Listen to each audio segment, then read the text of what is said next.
You know what I wish I had known? I wish I'd known my body was a temple. I didn't know it. I know it now. And what let you know that maybe, oh, this is a problem? I'm listening. Oh, no, I never knew it was a problem. I thought everybody was right. Hey, titties and hips for my book. But anyway.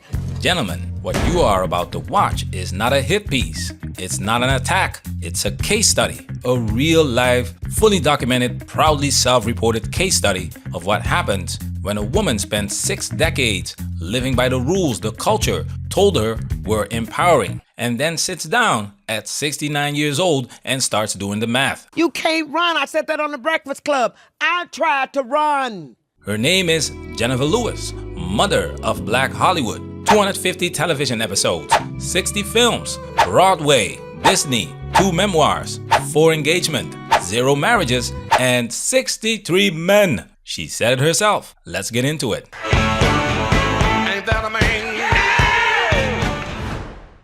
What's a question that no one's ever asked you in an interview, or that a question that you wish people would ask you? They've asked me everything, because I have no secrets. Oh. There's no shame in my game.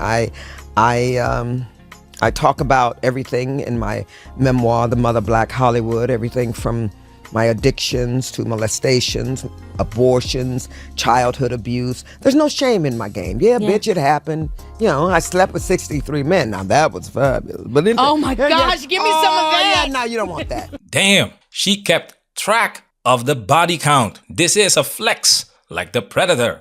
You know what I wish I had known? I wish I'd known my body was a temple. I didn't know it. I know it now. And what let you know that maybe, oh, this is a problem? I'm listening. Oh, no, I never knew it was a problem. I thought everybody was right. Hey, titties and hips for my book. But anyway, yeah. No, I didn't know it was a problem. The addiction. Look, when you get off a Broadway stage and all that ovations and applause and people praising you and the mobbage and the homage, what are you going to do? You're going to either go stick something in your arm, you're going to go smoke something, you're going to drink something to come down from that high. So I used to just go find a gorgeous man and out of him. What are you going to do? Hey. I mean, that's what I did. I would have sex. Sex was the drug. This is pure gold. There it is. Not from a Manosphere podcast. Not from a Red Pill content creator. From Jenifer Lewis on Kiki Palmer's platform to a female audience. 63 men. And the conclusion at the end of it is, I wish I had known my body was a temple. This is what we're paying attention to, because what she just described is the exact journey this channel has been documenting for years. The culture told her that freedom looked like this, that power looked like this, and she believed it for decades. But she just told you what the mechanism actually was. It was not freedom, it was a drug. The applause ended. The crowd went home, and she needed something to bring her back down from the high, and the drug she reached for was men. You gotta find your nest in grace, and that grace is nature. You know, people, I think the greatest sin is boredom. Uh-oh, pay attention, guys. Bitch, there's a tree over there. You know, people joke about that tree story I have about that man, one of my fiancés, who looked at me. We were in the car, and I saw a beautiful tree that bloomed the color pink. It was gorgeous. Oh, my God. And I said, oh, my God, that's a beautiful tree. And he said, you say that about every tree. Okay. The was over instantly. Yeah. And everybody talking about, oh, Jenifer Lewis broke off an engagement because of a tree. Bitch, you know that had to build. Yeah, it had to That had to be little things and that it's keep representative. eating at your joy and eating at your joy. I'm like, honey, I'm writing a book titled Walking in My Joy. You don't belong here. The greatest sin is boredom. Gentlemen, she did not say that in the past tense. This is a current belief. At 69, that is who she is right now. And that is the real story behind the tree. The cake was already baked before that man said a word. She was a woman who needed the high, the applause, the movement, the stimulation. And a relationship by its nature is not a Broadway show. It's a Tuesday night. He did not fail the 3 test. He failed to keep the high going. And no man was ever going to keep that high going. That is not what men are for. 4 engagements, same pattern, different men. The common denominator was never the 3. You've been engaged 4 times. Yes, I have. But never went the whole way. No, I didn't. Why not? Well, let me tell you. The first one, I was too young. How And old? I was 19. Okay. I was 19. I wanted to be in show business. And, but I loved him. I loved him deeply. He was from the Dominican Republic. And he called me Jenifer. Jenifer. And he used to sing. Oh my gosh, Jenifer. Oh no, Jenifer. Jenifer. You don't have to be a star, baby, to be in my show. I told him, but I do have to be a star, so I gotta go, pumpkin. That was her husband right there. The purest connection at 19 before she got ran, sprinted through. Anyway, so number 2 was, who was the second guy? Yeah, he was wonderful, but no, he was wonderful and I loved him too, but he was gay. And I didn't know, and that was the time, that was when you couldn't come out. Yeah. He was gay. He told you? No. Oh, now. How'd you know? We always know. Come on now. There's a chapter in my memoir titled Dick Diva. I think you would know if somebody was gay. The third. Which third? Oh, the third guy. The third guy was, Why is it always that? Yeah, I loved him too. I did, but he was so damaged. God damn, girl, you can't save nobody. And you always, listen, somebody, come closer. Nobody wants to admit this. Ooh, but let's just say I believe it. When somebody that is that close to you, they're a reflection of you. Stop right there. Rewind that. Play it again. When somebody that is that close to you, they're a reflection of you.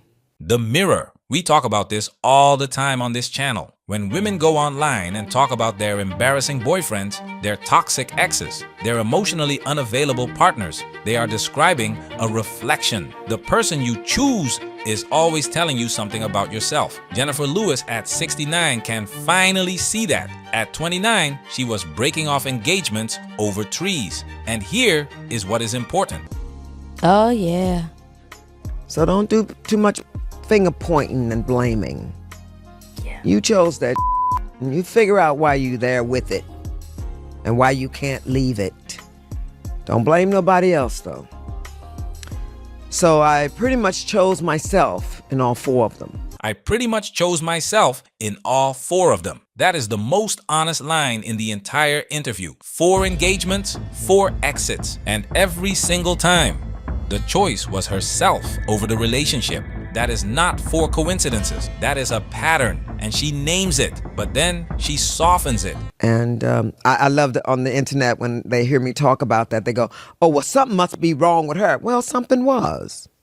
It was wrong with both of us. She says something was wrong with both of us. And look, 2 wrongs do not make a right. Adding his flaws to the conversation does not cancel out the pattern she just identified. She chose herself 4 times. That is the data. Whatever was wrong with them does not change what was consistent about her. The both of us is the politically correct landing. The I pretty much chose myself is the truth. We take the truth. I hope whoever's supposed to get this gets it.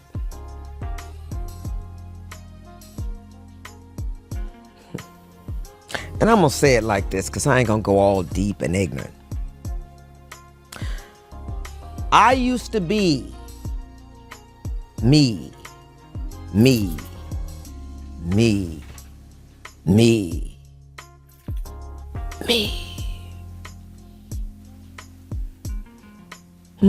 But now it's we.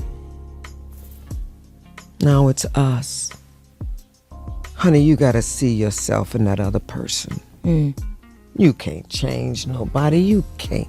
There's nothing you can do. You go to your quiet place, sit down and shut the up. Easy.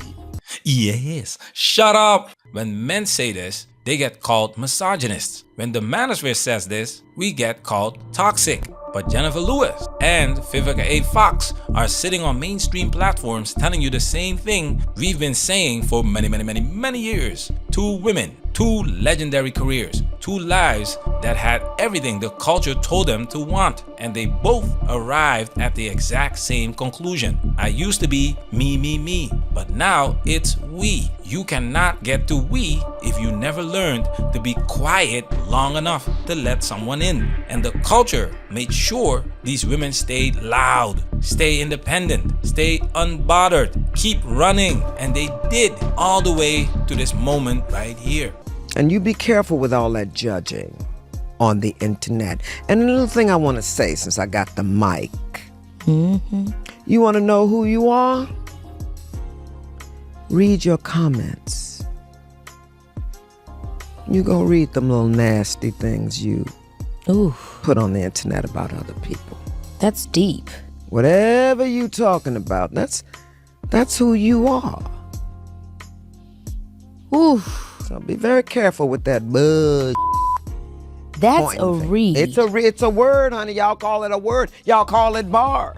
Okay? I'll take it. Because if some of y'all go back and read that and see what you're about, That's what I'm talking about. you'll be spooked. Listen, honey, you can't say I'm running. When you run, you're gonna meet yourself when you get there. Ooh. You can't run. I said that on the Breakfast Club. I tried to run.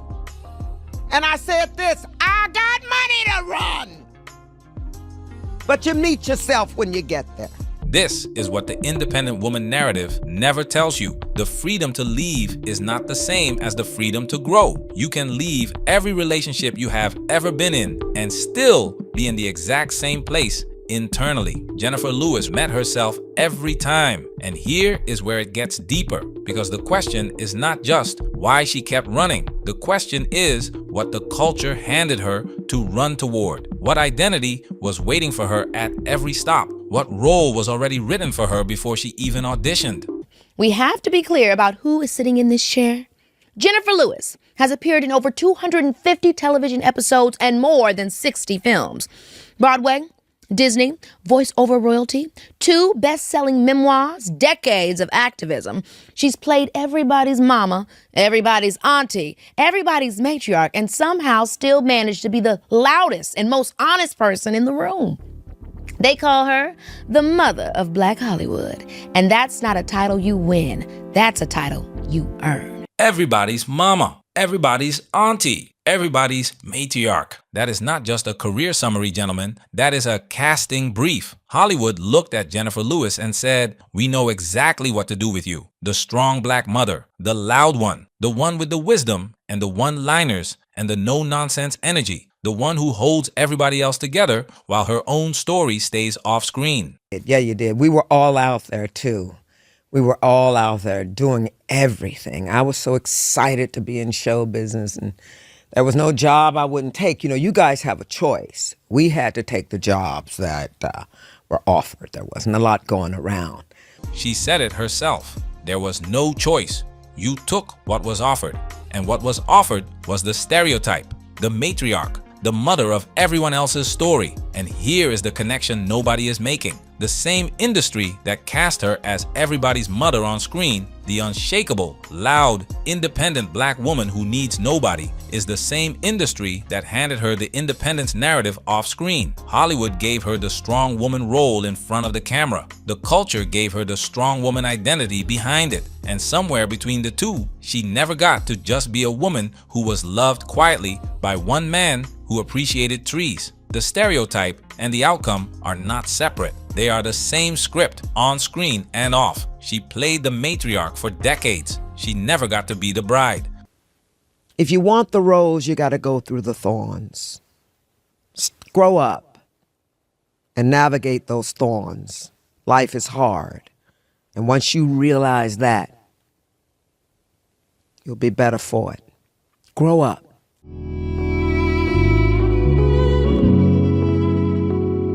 Now, before we close, let's be clear about something. This is not about attacking her. This is about the lesson she is offering. Because here is the thing about Jenifer Lewis. She is honest, brutally, unapologetically, magnificently honest. And that honesty is the gift. Because she is giving you the full story, not the highlight reel, the full arc, the freedom and the cost of it, the choices and where they led, the me, and the moment she arrived at we. Most women in her position would never say what she said in that interview. They would protect the narrative. They would keep selling the version of the story that ends at the applause. Jenifer Lewis gave you the whole thing. And what the whole thing says is this: the body count is not the flex the culture told you it was. The serial engagements that never became marriages were not power moves. Prioritizing self above connection for 6 decades left one of the most talented women in Hollywood sitting across from Keke Palmer saying she wishes she had known her body was a temple. That is not judgment. That is the outcome she described herself. Your body is a temple, gentlemen. Hers was too. She just found out later than she would have liked.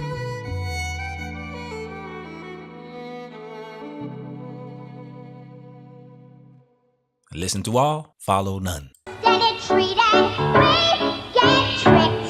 Steady kisses, we get kicked. It's a hard knock life. Manosphere, we working. Protect yourself at all times. This video has officially been highlighted.